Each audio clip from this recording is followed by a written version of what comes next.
আসসালামু আলাইকুম প্রিয় শিক্ষার্থী এবং আমার প্রাণপ্রিয় ছাত্রছাত্রী, সবাই নিশ্চয়ই ভালো আছো। ধামরাই সরকারি কলেজ আয়োজিত অনলাইন ক্লাসে তোমাদেরকে স্বাগত জানাচ্ছি।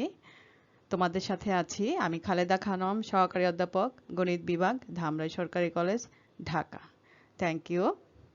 তো আজকের পাঠটা আমরা দেখে নিব।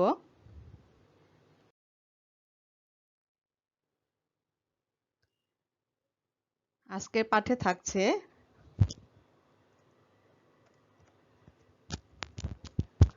ত্রিঘাত সমীকরণের গঠন। এর আগে আমরা দ্বিঘাত সমীকরণ পড়েছি, আজকে আমরা ত্রিঘাত সমীকরণের গঠন দেখব। এরপরে থাকবে সমস্যা এবং সমাধান, যথারীতি এর আগেও ছিল, আজকেও থাকবে। তো আমরা প্রথমে দেখব ত্রিঘাত সমীকরণের গঠন। ত্রিঘাত সমীকরণ কিভাবে গঠন করতে পারি।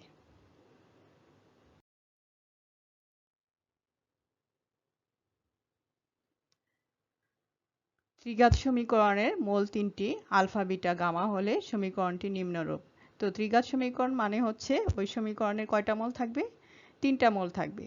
তাহলে আলফা, বিটা, গামা মূল বিশিষ্ট সমীকরণটা হবে ত্রিঘাত সমীকরণ, যেহেতু x cube minus alpha plus beta plus gamma into x square plus alpha beta plus beta gamma plus gamma alpha into x minus alpha beta gamma equal to 0। এখানে ত্রিঘাত সমীকরণ যেহেতু, সেই জন্য x এর সর্বোচ্চ পাওয়ার হবে 3। এরপরে মাইনাস দিয়ে আমরা সবগুলি মূলের যোগফল নিব, তার সাথে আমাদের চলক আসবে এক্স স্কোয়ার। এরপরে দুইটা করে মাল্টিপ্লাই হয়ে তারপরে আবার তাদের মধ্যে যোগ করতে হবে, তার সাথে মাল্টিপ্লাই হবে এক্স মাইনাস তিনটা মূলের গুণফল ইকুয়াল টু 0। তাই এর মাধ্যমে আমরা ত্রিঘাত সমীকরণ গঠন করতে পারি। যদি তিনটা মূল দেওয়া থাকে তাহলে এই সমীকরণে বসিয়ে দিলে আমাদের ত্রিঘাত সমীকরণটা বের হয়ে আসবে। তো ত্রিঘাত সমীকরণ আমরা বিভিন্ন শর্তে বের করব। আমাদের বইতে যে এক্সারসাইজগুলি আছে ওইখানে বিভিন্ন শর্ত দেওয়া থাকবে, ওই শর্ত সাপেক্ষে আমরা ত্রিঘাত সমীকরণের মূল নির্ণয় করব। এখন দেখে নিই যে কি শর্তগুলি কি থাকতে পারে। এ নাম্বার দেখো, ত্রিঘাত সমীকরণের মূলত্বয় সমান্তর প্রগমনে থাকলে মূলত্বয়ের সাধারণ আকার। এখানে কি বলছে? সমান্তর প্রগমনে। সমান্তর প্রগমনে থাকলে মানে হচ্ছে যেমন 2, 4, 6, 8, একটা থেকে আরেকটার পার্থক্য কত? 2 থেকে 4 এর পার্থক্য হচ্ছে 2, আবার 4 থেকে 6 এর পার্থক্য কত? 2, এবং 6 থেকে 8 এর পার্থক্য হলো 2। মানে হচ্ছে মূলগুলির মধ্যে একই পরিমাণ পার্থক্য থাকবে, মূলগুলির অন্তর একটা ধ্রুবক সংখ্যা হবে। মূলত্বয়ের সাধারণ আকার হবে alpha minus beta, alpha plus beta. এখানে সাধারণ অন্তর কত? এখানে সাধারণ অন্তর হচ্ছে বিটা। তাহলে একটা থেকে আরেকটা পার্থক্য সমান হবে, তাই এখানে পার্থক্য হচ্ছে বিটা। তাহলে সমান্তর প্রগমনে যদি থাকে একটা ত্রিঘাত সমীকরণের মূল, তার মূল তিনটা আমরা ধরে নেব হচ্ছে এই ফর্মে: alpha minus beta, alpha plus beta. এটা কি গেল? সমান্তর প্রগমনে। এরপরে আমরা আরেকটা কন্ডিশন দেখব।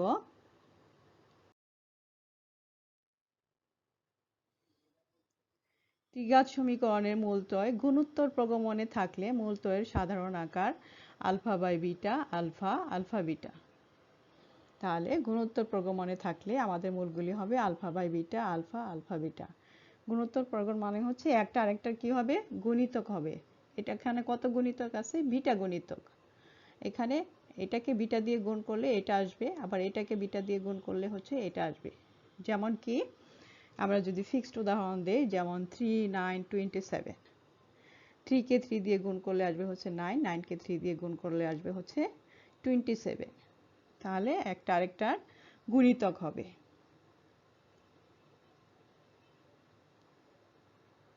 এরপরে আরেকটা ফর্ম তোমাদের জন্য দেওয়া থাকতে পারে, সেটা হলো ভাজিত প্রগমনে।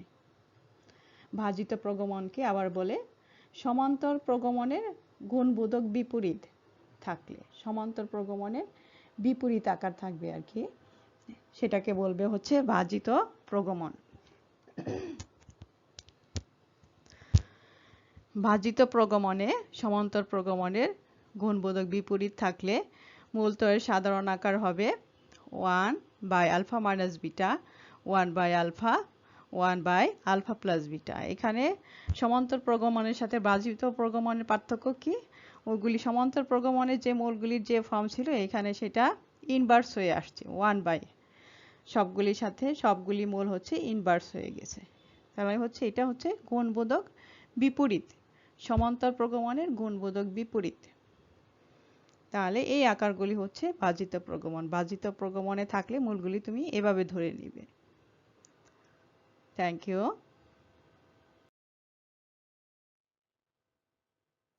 এরপরে দেখো আমরা ত্রিঘাত সমীকরণের মূল দেখলাম 3টা ছিল। এখন যদি চতুর্ঘাত সমীকরণ হয়, চতুর্ঘাত সমীকরণের মূল করা থাকবে 4টা। চতুর্ঘাত সমীকরণের মূল 4টি। সমান্তর প্রগমনে থাকলে মূল 4টি সাধারণ আকার alpha minus 3 beta, alpha minus beta, alpha plus beta, alpha plus 3 beta. তাহলে চতুর্ঘাত সমীকরণের যদি থাকে তাহলে হচ্ছে সমান্তর প্রগমনে থাকলে সেই মূলগুলি আমরা ধরে নিব হচ্ছে alpha minus 3 beta, alpha minus beta, alpha plus beta, alpha plus 3 beta. তাহলে এখানে একটা থেকে আরেকটার পার্থক্য কত? এখানে পার্থক্য হচ্ছে কত? 2 বিটা। তো চতুর্ঘাত সমীকরণে আমাদের এইভাবে ধরে নিতে হবে। এটার সাথে 2 বিটা যোগ করলে আসবে আলফা মাইনাস বিটা, এটার সাথে 2 বিটা যোগ করলে আসবে আলফা প্লাস বিটা, আবার এটার সাথে 2 বিটা যোগ করলে আসবে হচ্ছে আলফা প্লাস 3 বিটা। ঠিক একইভাবে আমরা গুণোত্তর প্রগমনও বের করতে পারি। গুণোত্তর প্রগমনে থাকলে মূল 4টির সাধারণ আকার alpha by beta cube, alpha by beta, alpha beta, alpha beta cube. তাহলে একটা থেকে আরেকটার পার্থক্য কত? এখানে হচ্ছে বিটা স্কোয়ার। তাহলে বিটা স্কোয়ার দিয়ে গুণ করলে এটার সাথে এটাকে বিটা স্কোয়ার দিয়ে গুণ করলে আসবে আলফা বাই বিটা, আবার এটাকে বিটা স্কোয়ার দিয়ে গুণ করলে আসবে আলফা বিটা কিউব আসবে।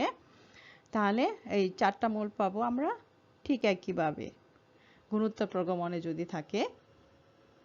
তো এরপরে যেটা দেখলাম ভাজিত প্রগমন, সেটা 4টার বেলাও থাকতে পারে।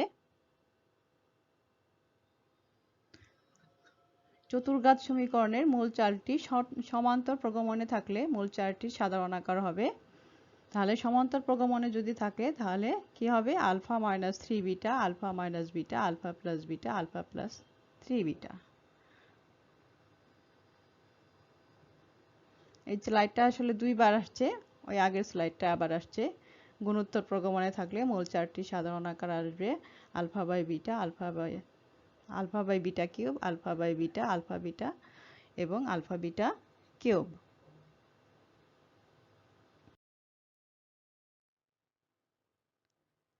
তাহলে আমরা এখন একটা সমস্যা দেখব।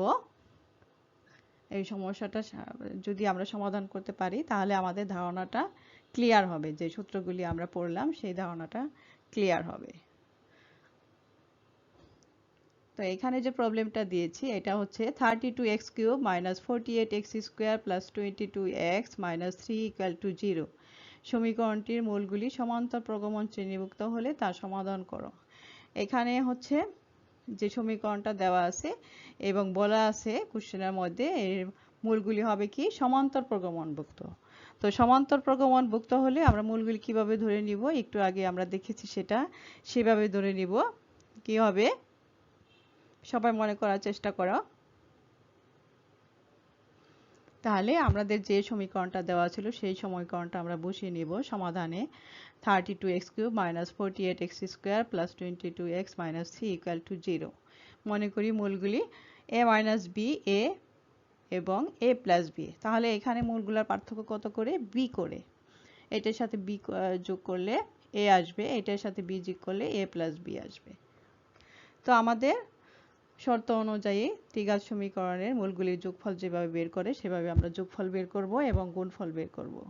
প্রথমে 2টা করে গুণফল, এরপরে আমাদের 3টা করে গুণফল বের করব।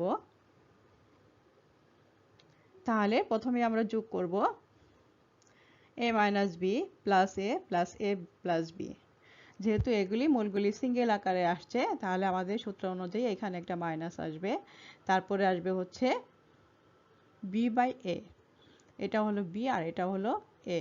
এটা হচ্ছে -48 হচ্ছে বি, আর এটা হচ্ছে 32। তো 48/32 এখান থেকে আসবে হচ্ছে আমাদের 3/2। এখান থেকে এটা আমরা যোগ করলে, মূলগুলি যোগ করলে এখানে আমরা বাম পাশে পাবো thrice a ইকুয়াল টু হচ্ছে 32। এখান থেকে আমরা a ইকুয়াল টু পাবো হচ্ছে half.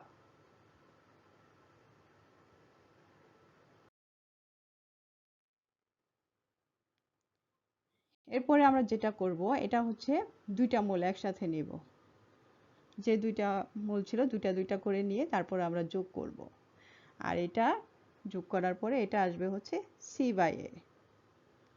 a into a minus B plus, এটা একটা মূল এটা একটা মূল, a into a plus B plus ওই দুইটা মূলের এটা গুণিতক আকার a square minus B square. এটা হলো আসলে a minus B into a plus B, যে দুই মূলটা, তৃতীয় মূল এবং প্রথম মূল। যেটা প্রথম মূল ছিল a plus a minus B এবং থার্ড মূল ছিল হচ্ছে a প্লাস বি, ওই দুইটার গুণন আকার a plus B into a minus B, ওইটুকু ইকুয়াল টু আসছে হলো a square minus B square. তাহলে এটুকু আমরা সরল করে ফেলবো। আর এখানে আসছে কি c/a, ওই সমীকরণ আমরা যদি স্ট্যান্ডার্ড সমীকরণের সাথে তুলনা করি, এখানে c এর জায়গায় আসবে হচ্ছে 22 আর এর জায়গায় আসবে হচ্ছে 32। তো এই পাশটা আমরা সরল করে ফেলবো, ব্র্যাকেট তুলে দিব, ব্র্যাকেট তুলে সরল করার পরে এখানে আসবে হচ্ছে thrice a square minus B square. তার মানে কি, আর এখানে আসবে আমরা 2 দিয়ে ভাগ করব 11/16। এখানে আমরা কি করব, এর মান যেহেতু আমাদের জানা আছে এর মানটা আমরা বসিয়ে দিব। এর মান কত, হাফ। তাহলে হচ্ছে 3/4 মাইনাস, এটা আমরা নিয়ে আসবো এই পাশে 11/16 যেটা আসছে সেটা আমরা বাম পাশে নিয়ে যাব, আর বি স্কোয়ারটা ওই পাশে নিয়ে যাব। Minus 11/16 equal to B square. তাহলে বি স্কোয়ার ইকুয়াল টু আসবে হচ্ছে 1/16, বা B equal to plus minus 1/4।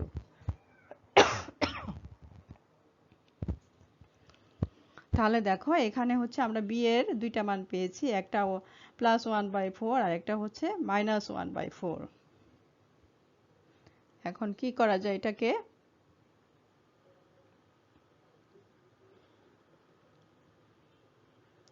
তো আমরা বি এর দুইটা মান ধরে আমরা মূল তিনটা বের করব।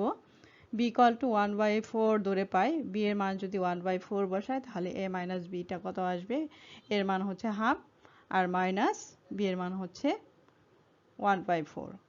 হাফ থেকে 1/4 বিয়োগ করলে এখানে আসবে হচ্ছে 1/4। ঠিক একইভাবে আমরা বি এর মান -1/4 দিয়ে করতে পারি।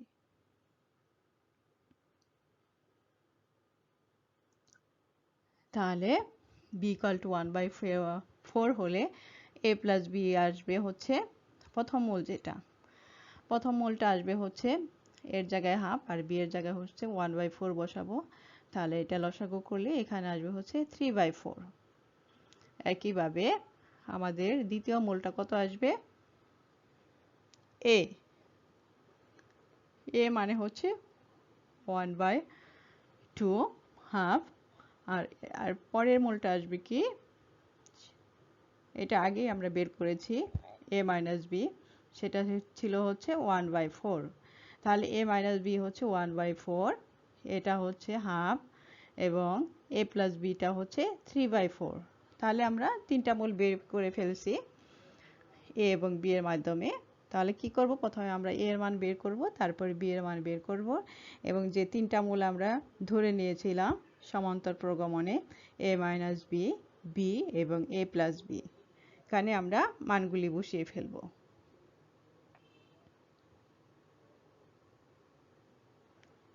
এরপরে দেখো বি ইকুয়াল টু আরেকটা যে মান আছে আমাদের, B equal to -1/4। B equal to -1/4 নিলেও মূলগুলি একই মান বিপরীত ক্রমে পাওয়া যাবে। তাহলে যখন বি এর মান -1/4 বসাবো তখন এই মূলগুলি আসবে বিপরীত ক্রমে আসবে, মানে হচ্ছে প্রথম মূলটা পাওয়া যাবে 3/4, সেকেন্ডটা ঠিকই থাকবে, থার্ডটা আসবে 1/4। মানে হচ্ছে প্রথম মূলটা এবং তৃতীয় মূলটা চেঞ্জ হয়ে যাবে যদি বি ইকুয়াল টু -1/4 বসাও। তাহলে এই কথাটা তুমি যদি বের নাও করো, তারপরে তুমি এই কথাটা লিখে দিবে।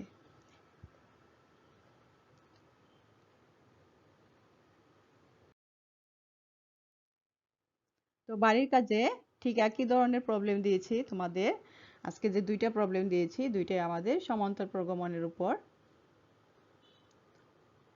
প্রথম সমস্যাটা দেখো, a এর মান কত হলে x³ plus thrice x square plus x plus 1 equal to 0 সমীকরণের মূলগুলো সমান্তর প্রগমনে থাকবে।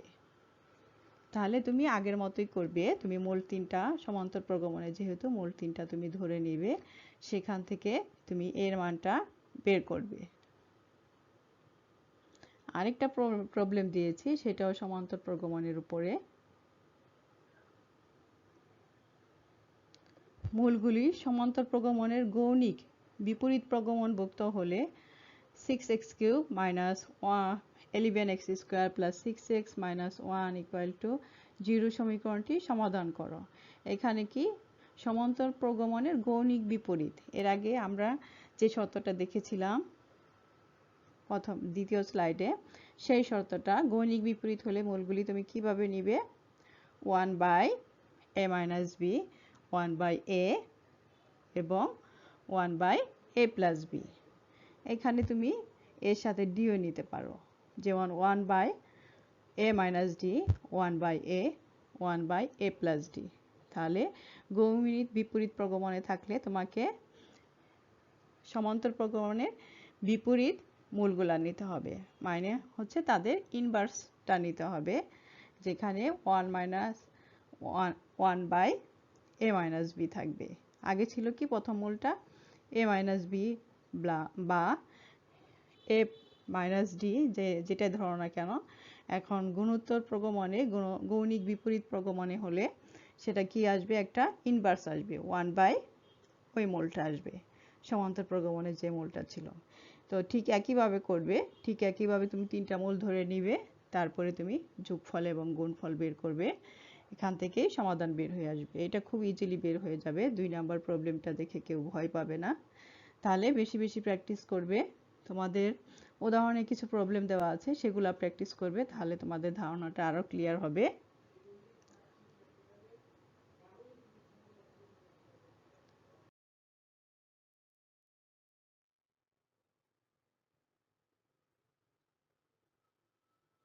তো আজকে এই পর্যন্তই। সবাই ভালো থেকো, স্বাস্থ্যবিধি মেনে চলবে। ইনশাআল্লাহ ক্লাসরুমে দেখা হবে, সেই পর্যন্ত আমরা অপেক্ষায় থাকি। আল্লাহ হাফেজ।